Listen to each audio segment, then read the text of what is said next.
আমি নিতু। আমি একজন ২৫ বছরের বিবাহিতা মহিলা।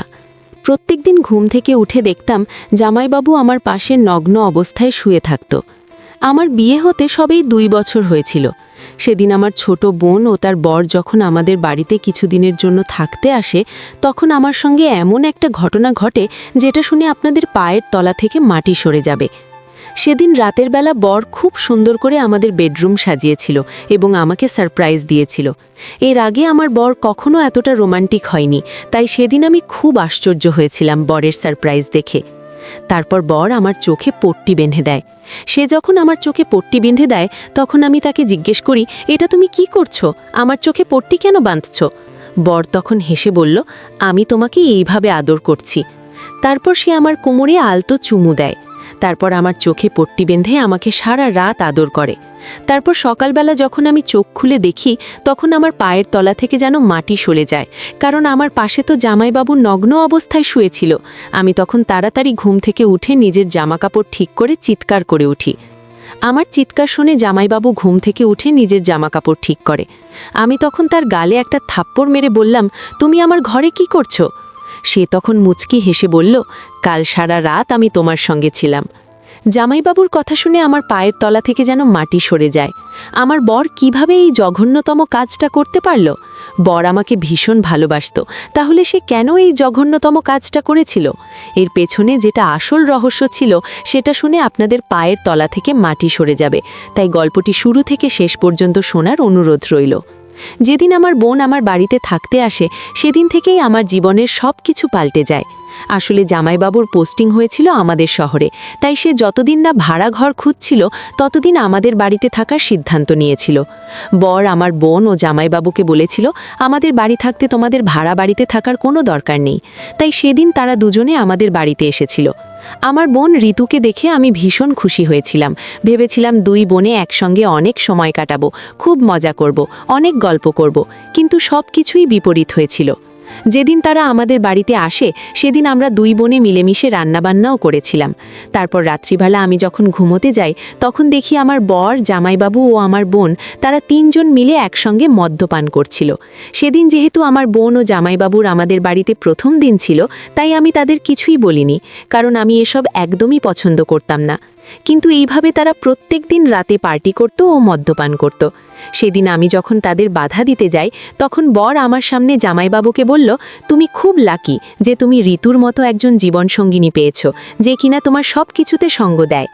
বরের কথা শুনে আমি ভীষণ কষ্ট পেয়েছিলাম, কিন্তু তাও নিজের কষ্ট বুকে চেপে রেখে ঋতুকে বললাম, অনেক রাত হয়েছে বোন, এবার গিয়ে শুয়ে পড়।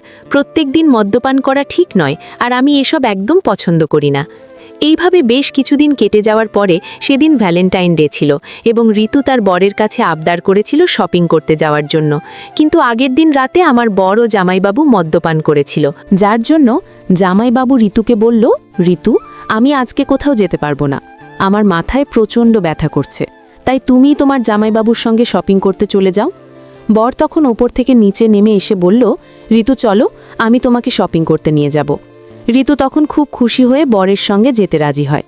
ওদিকে আমার বর যখন ঋতুকে নিয়ে শপিং করতে যায়, তার আগে বর আমাকে বলল, নিতু, বিজয়ের মাথা ব্যথা করছে, তাই তুমি বিজয়ের জন্য কাঢ়া বানিয়ে নিয়ে এসো, কাঢ়া খেলে মাথা ব্যথা ঠিক হয়ে যাবে।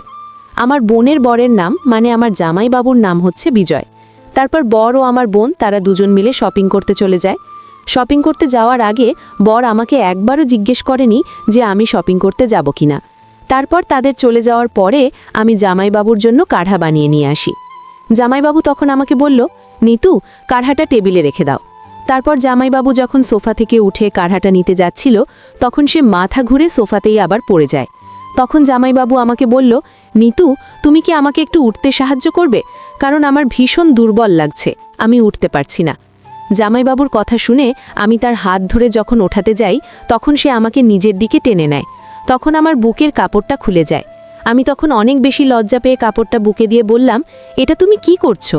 জামাইবাবু তখন আমাকে বলল, ও সরি, ভুল হয়ে গেছে। আমি তখন লজ্জিত হয়ে সেখান থেকে চলে যাই। আমি তখনও কিন্তু জামাইবাবুর মতিগতি বুঝতে পারিনি। তারপর সেদিন রাত্রিবেলা খাওয়া দাওয়া সেরে আমি যখন আমার রুমে আসি, তখন দেখি ঘরে ঢুকে ঘরটা বেলুন দিয়ে খুব সুন্দর করে সাজানো। তারপর বর ঘরের ভিতরে এসে পেছন দিক থেকে আমাকে অনেক ভালোবেসে জড়িয়ে ধরে বলল, কেমন লাগছে আমার সারপ্রাইজ? আমি তখন বরকে বললাম, কি ব্যাপার, তুমি তো এর আগে কখনো আমাকে এইভাবে সারপ্রাইজ দাওনি, তাহলে আজকে হঠাৎ করে এই সব কেন? বর তখন বলল, সবসময় একঘেয়েমে তো ভালো লাগে না, তাই একটু পরিবর্তন দরকার। এই বলে বর আমার চোখে কাপড় বেঁধে দেয়। বরের আমার প্রতি আদর ও ভালোবাসা দেখে আমি ভীষণ খুশি ছিলাম, কিন্তু এর পেছনে বরের যেটা আসল উদ্দেশ্য ছিল সেটা শুনে আপনারা চমকে উঠবেন। একজন স্বামী হয়ে কিভাবে পেরেছিল নিজের অর্ধাঙ্গিনীকে অন্যের সঙ্গে ভাগ করে নিতে? তারপর বর যখন আমার চোখে পট্টি বেঁধে শাড়ির ফাঁকে হাত ভরে আমার কোমরে হাত দেয়, তখন মনে হয় আমার শরীরে যেন অন্য কেউ স্পর্শ করেছে। তারপর আমার যখন সন্দেহ হয়, তখন আমি তাড়াতাড়ি নিজের চোখের পট্টি খুলে তার দিকে তাকাতেই আমার পায়ের তলা থেকে মাটি সরে যায়, কারণ আমার পেটে হাত দিয়ে বিজয় দাঁড়িয়েছিল। জামাইবাবুকে দেখে তাকে একটা ধাক্কা দিয়ে বললাম, তুমি এখানে কি করছো? আমি তখন চিৎকার করে বরকে ডাকাডাকি শুরু করি। বর তখন আমার চিৎকার শুনে ঘরে এসে বলল, কি হয়েছে নিতু, তুমি এত চিৎকার কেন করছো? আমি তখন রেগে বরকে বললাম, এত রাতে জামাইবাবু আমার ঘরে কি করছে? বরের কাছে আমার প্রশ্নের কোনো উত্তর ছিল না আমাকে দেওয়ার, তাই আমি তখন বরের মুখ দেখে বুঝে গেছিলাম যে সে জামাইবাবুর সঙ্গে আমাকে ভাগ করে নিতে চেয়েছিল। আমি তখন বরকে বললাম, ছি, তুমি এতটা নিচু মনের মানুষ, তুমি আমাকে অন্য কারো সঙ্গে ভাগ করে নিতে পারবে? তুমি আমাকে এই ভালোবাসো? তুমি কিভাবে পারলে এসব করতে? আমি তখন জামাইবাবুকে রেগে বললাম, বেরিয়ে যাও আমার ঘর থেকে। সে তখন আমার ঘর থেকে বেরিয়ে চলে যায়। তারপর বর আমার ঘাড় ধরে বিছানায় বসিয়ে বলল, নিতু, তুমি একটু শান্ত হও। আমি তখন রেগে বরকে বললাম, আমি তোমার কোনো কথা শুনতে চাই না, আমি এক্ষুনি আমার বোনকে সব কিছু বলে দেব। বর তখন আমার সামনে হাত জোর পরে বলল, নিতু, তোমার বোনকে এই ব্যাপারে কিছু বলো না, ওদের নতুন নতুন বিয়ে হয়েছে, তুমি ওকে এইসব কথা বললে তাদের সম্পর্ক নষ্ট হয়ে যাবে। আমি যা করেছি ভুল করেছি, আমাকে ক্ষমা করে দাও, আর কোনোদিন এই রকম হবে না। আমি তখন রেগে বরকে বললাম, আমি তোমার কোনো কথা শুনতে চাই না, তুমি শুধু ওদেরকে আমাদের বাড়ি থেকে চলে যেতে বলো, আমি চাই না যে ওরা আর আমার বাড়িতে থাকে। বর তখন বলল, ঠিক আছে, ওদেরকে আমি এই বাড়ি থেকে চলে যেতে বলবো, তুমি আর এটা নিয়ে বেশি ভাবনা চিন্তা করো না। আমি তো এটা বুঝতে পারছিলাম না যে বর কেন আমাকে জামাইবাবুর কাছে সঁপে দিতে চেয়েছিল, এর পেছনের রহস্যটা কি ছিল। আমার মনে এই প্রশ্নগুলো ঘুরপাক খাচ্ছিল। আমি গর্ভবতী ছিলাম, এটা জানা সত্ত্বেও বর কেন জামাইবাবুকে আমার সঙ্গে শারীরিক সম্পর্ক করতে বলেছিল? তারপর সেদিন রাত্রেবেলা তারা যখন আবার একসঙ্গে বসে মদ্যপান করছিল, তখন আমি রেগে তাদের বললাম, এতবার বারণ করা সত্ত্বেও তোমরা আবার এসব করছো? বর তখন বলল, নিতু, কাল সকালে ওরা এখান থেকে চলে যাবে, তাই আজকে শেষবারের মতো আমাদের পার্টি করতে দাও। ওদিকে জামাইবাবু ও আমার বোন ঋতু বলল, দিদি, তোমার কাছে একটা অনুরোধ আছে, আমরা তো কাল সকালে এখান থেকে চলে যাব, তাই তুমিও আমাদের সঙ্গে পার্টি করো।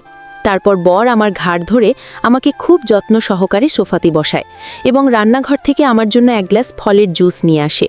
আমার বোন যখন অনুরোধ করে, তখন আমিও তাদের পার্টিতে ভাগ নিয়েছিলাম, কিন্তু আমি সেখানে মদ্যপান করিনি। বরের দেওয়া সেই ফলের জুসটাই খেয়েছিলাম, কারণ আমি ওইসব একদম পছন্দ করতাম না।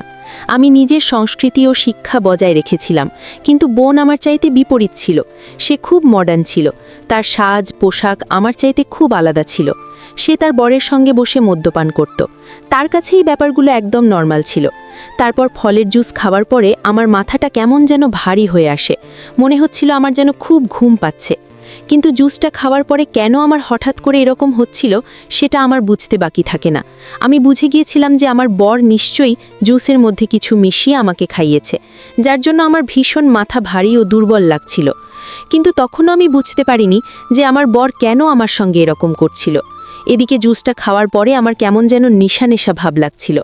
তারপর আমি নিজের রুমে এসে মুখের ভেতরে হাত ভরে বমি করি। তারপর চোখে মুখে জল দিয়ে বিছানায় এসে ঘুমিয়ে থাকার নাটক করি। তারপর কিছুক্ষণ পরে কেউ আমার ঘরের ভেতরে এসে আমার পায়ের কাপড় তুলে ভেতরে হাত ভরে হাত বোলাতে থাকে এবং আমার সন্দেহ হয়েছিল যে এটা আমার বর নয়। তারপর চোখ খুলতেই আমার পায়ের তলা থেকে মাটি সরে যায়, কারণ আমার গায়ে যে হাত বোলা ছিল সে আর কেউ নয়, আমার জামাইবাবু ছিল। আমি তখন তার গালে একটা থাপ্পড় মেরে বললাম, তোমার সাহস কি করে হলো আমার গায়ে হাত দেওয়ার? জামাইবাবু তখন আমাকে জড়িয়ে ধরে আমার সঙ্গে জোর জবরদস্তি শুরু করে। এমনকি আমি যখন বাধা দিই, তখন সে আমার ব্লাউজ টেনে ছেড়ে দেয় ও বলে, আজ আমাকে কেউ আটকাতে পারবে না, আমার অনেক দিনের ইচ্ছে তোমাকে কাছে পাওয়ার, আজ আমি নিজের ইচ্ছে পূরণ করব। আমি তখন চিৎকার করে নিজের আত্মরক্ষার চেষ্টা করছিলাম। তারপর আমি নিজের মান সম্মান রক্ষার্থে জামাইবাবুকে একটা লাথি মেরে তাড়াতাড়ি ঘরের বাইরে বেরিয়ে আসি এবং দেখি আমার বর তো ঘরের বাইরে সোফাতেই বসেছিল এবং সে সব কিছু জানা সত্ত্বেও চুপচাপ ছিল। আমি তখন বরকে বললাম, আমার সঙ্গে এত কিছু হচ্ছে আর তুমি এখানে চুপচাপ হাতে হাত দিয়ে বসে আছো? অনেক হয়েছে, তোমাদের এবার আমি থানায় যাব তোমাদের নামে কেস করতে। আমি পুলিশের কাছে গিয়ে তোমাদের নামে কমপ্লেন করব। সেটা শুনে আমার বর ও জামাইবাবু আমাকে জোর জবরদস্তি চেপে ধরে ঘরের ভিতরে নিয়ে গিয়ে একটা চেয়ারে বসিয়ে সেই চেয়ারের সঙ্গে আমাকে শক্ত করে বেঁধে দেয়। তাদের শক্তির কাছে আমি হেরে গেছিলাম। তাদের মনে একটুও দয়া মায়া হয়নি যে আমি সেই সময় গর্ভবতী ছিলাম। তারা আমার হাত পা বেঁধে দিয়েছিল। আমি তখন কেঁদে কেঁদে বরকে জিজ্ঞেস করলাম যে সে কেন আমার সঙ্গে এরকম করছে। বরের কিছু বলার আগে জামাইবাবু আমার গালে একটা আলতো চুমু দিয়ে আমার মুখে কাপড় বেঁধে দিয়ে বলল, নিতু ম্যাডাম, তোমার বর আমার বউকে পছন্দ করে ফেলেছে, তাই যতক্ষণ না আমি তোমার মধু খাচ্ছি ততক্ষণ পর্যন্ত তোমার বরকে আমার বউয়ের কাছে যেতে দিব না। বর তখন বলল, তোমার বোন কতই স্মার্ট এবং মডার্ন, আমি তোমার বোনকে পছন্দ করি। তার সাজ পোশাক কথাবার্তা আমার ভীষণ ভালো লাগে। আমি তাকে অনেক কাছে পেতে চাই। সে যখন ছোট ছোট জামাকাপড় পরে তখন তার শরীর আমাকে আকর্ষণ করে তার দিকে। আর তাকে পাওয়ার জন্যই আমি তোমাকে বিজয়ের হাতে তুলে দিচ্ছি, এতে আমার কিছুই যায় আসে না। জামাইবাবু তখন আমাকে বললেন, নিতু, আমি তোমার মতো সংস্কারী মেয়ে পছন্দ করি। আমাদের দুজনের সঙ্গে বিপরীত হয়েছে, তাই আমরা চাইছি আমাদের বউ পাল্টাপাল্টি করে নিতে। এতে ক্ষতি কি আছে? তাই ভালোবেসে বুঝিয়ে বলছি, আমাদের কথায় রাজি হয়ে যাও, নইলে কিন্তু জোর জবরদস্তি করতে হবে। বর তখন কাছে এসে আমার হাত ধরে বলল, নিতু, তুমি আমাদের প্রস্তাবে রাজি হয়ে যাও না? একটা রাতের তো ব্যাপার, কেউ কিছুই জানতে পারবে না। তুমি যদি তোমার জামাইবাবুর সঙ্গে সম্পর্ক না করো তাহলে আমিও তোমার বোনকে পাবো না। তাই আমার মনের ইচ্ছেটা পূরণ করে দাও না, তোমার কাছে আমি অনুরোধ করছি। বরের কথা শুনে আমি আঁতকে উঠি। আমার পায়ের তলা থেকে যেন মাটি সরে যায়। আমি স্বপ্নেও ভাবতে পারিনি যে তারা এইভাবে নিজেদের সীমানা ক্রস করবে। এই ব্যাপারে আমার বোন ঋতু কিছুই জানত না। আমি যদি প্রথম দিনই ঋতুকে সবকিছু বলে দিতাম তাহলে আজকে আমার সঙ্গে এই রকম হতো না। আমি বরের কথার উপরে বিশ্বাস করে ভুল করেছিলাম। ভেবেছিলাম চিৎকার করে আমার বোনকে ডাকবো, সে উপরের ঘরে ছিল। কিন্তু তারা দুজনে মিলে তো আমার মুখ কাপড় দিয়ে বেঁধে রেখেছিল যাতে আমি চিৎকার করতে না পারি। ওই সময় আমার চোখ দিয়ে অনবরত জল ঝরতে থাকে।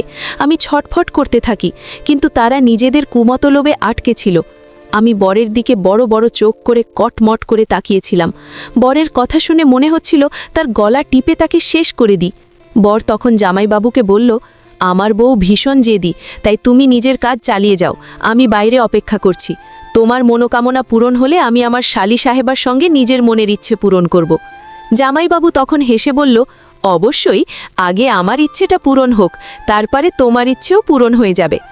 আমি তো ভেবেছিলাম হয়তো আজ রাতে আমার মান সম্মান সব কিছু শেষ হয়ে যাবে, কিন্তু আমার সঙ্গে খারাপ কিছু হওয়ার আগেই আমাদের বাড়িতে পুলিশ এসে হাজির হয়। তারপর আমার বোন আমার বর ও জামাইবাবুর দিকে আঙুল দেখিয়ে বলল, এদের দুজনকে গ্রেফতার করে নিন। আসলে আমার বর ও জামাইবউ যখন আমাকে জোর জবরদস্তি ঘরে নিয়ে গিয়ে চেয়ারের মধ্যে বেঁধে দিয়েছিল তখন আমার বোন ওপরকে সব কিছু দেখে ফেলেছিল এবং সে চুপচাপ নিচে নেমে এসে মোবাইলে সব কিছু রেকর্ডিং করে পুলিশকে পাঠিয়েছিল। তারপর সঠিক সময় পুলিশ এসে আমার বর ও জামাইবাবুকে গ্রেফতার করে। তারপর পুলিশে যখন আমার হাতের ও পায়ের দড়ি খুলে দেয় তখন আমার বরের গালে একটা থাপ্পড় মেরে বললাম, তোর মতো স্বামী থাকার চাইতে আমার বিধবা থাকা অনেক ভালো। তারপর আমি কাঁদতে কাঁদতে আমার বোনকে জড়িয়ে ধরি। আমার বোন জামাইবাবুকে বলল, তোকে আমি কত ভালো মানুষ ভেবেছিলাম, কিন্তু আমার এখন আমার নিজের প্রতি ঘৃণা হচ্ছে, এটা ভেবে যে আমি তোর মতো শয়তানকে ভালোবেসে বিয়ে করেছিলাম। আমরা দুজনেই ডিভোর্সের জন্য কেস ফাইল করেছি। এরকম স্বামীর চাইতে একা থাকা অনেক ভালো, কারণ যেই মানুষের কাছে তার অর্ধাঙ্গিনীর মান সম্মানের কোনো মূল্য নেই সেই মানুষকে নিজের জীবন থেকে মুছে ফেলা উচিত। বন্ধুরা, আজকের গল্পটি এখানেই শেষ করছি। গল্পতে কোনো ভুল ত্রুটি থাকলে ক্ষমা করে দেবেন। গল্পটি ভালো লাগলে অবশ্যই লাইক, শেয়ার, সাবস্ক্রাইব করতে ভুলবেন না।